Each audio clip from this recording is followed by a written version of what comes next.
Hey guys, Chris Phillips here. This is a few minutes with Chris. I kind of named it a little differently because I'm having a hard time keeping my mouth shut under 3 minutes. So I didn't want to limit myself. Anyway, it's Friday. I want to kind of keep it a little bit lighter today. So I wanted to share with you a very embarrassing story, but I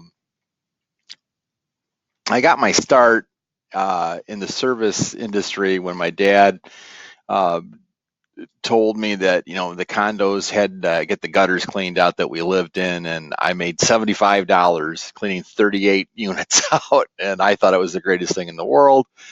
But fast forward, th- through my 20s and into my 30s, I was pretty much a complete drunk, and it's hard to admit it, but I never I'd get into things and just would never finish them. I would dabble with something here and then I'd be, oh, that looks better over there. And so anyway, I went into a program called Teen Challenge when I was 34, and it's not for teens, but it's for people that it's a Christian discipleship school for people with life controlling things, and mine was alcohol.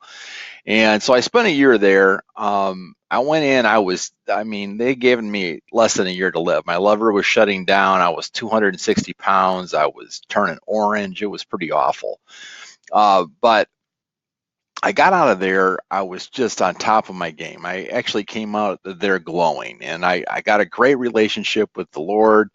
And I, I thought, gosh, I can go back into business for myself, and I'll do great. This is going to be amazing.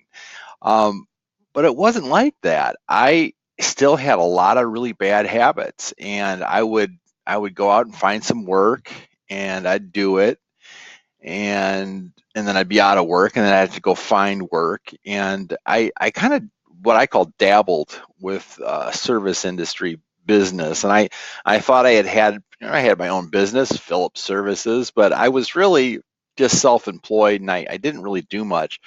Um, and and so life keeps on going on. I get married, and I just wasn't very successful with the business I was in, and so and I did so many different things. I dabbled with multi-level marketing, and I did gosh, I even sold meat, frozen meat out of the back of a truck.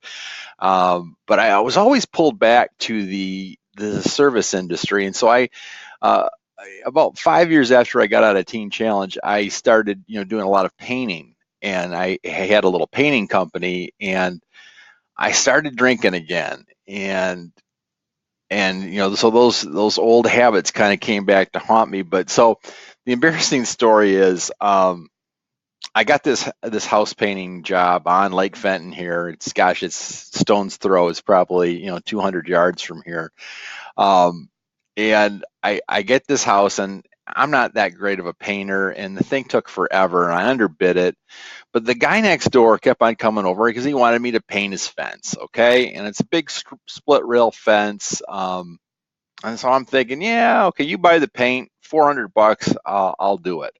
And I kept on, the job I was at took me a lot longer, and I kept on looking at that fence saying, man, I really underbid that too. I should have got 800 for it. And what was I thinking? So I really tried to weasel my way out of it. I just didn't show up. I made a lot of excuses, and finally, I mean, the guy at 3 weeks, he kept on calling me and calling me. I said, I'm really sorry. I can't do this. I've been diagnosed with cancer.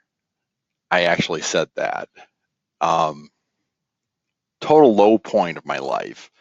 Um, and I guess the moral of what I'm trying to say here, is is you can really think that you know how to run a business and stuff, but it is a little bit harder than what it might appear. And so the whole point of this is, if you can latch on to people that have had some success, that have done things wrong in the past, but are have had some level of success, don't try to reinvent the wheel.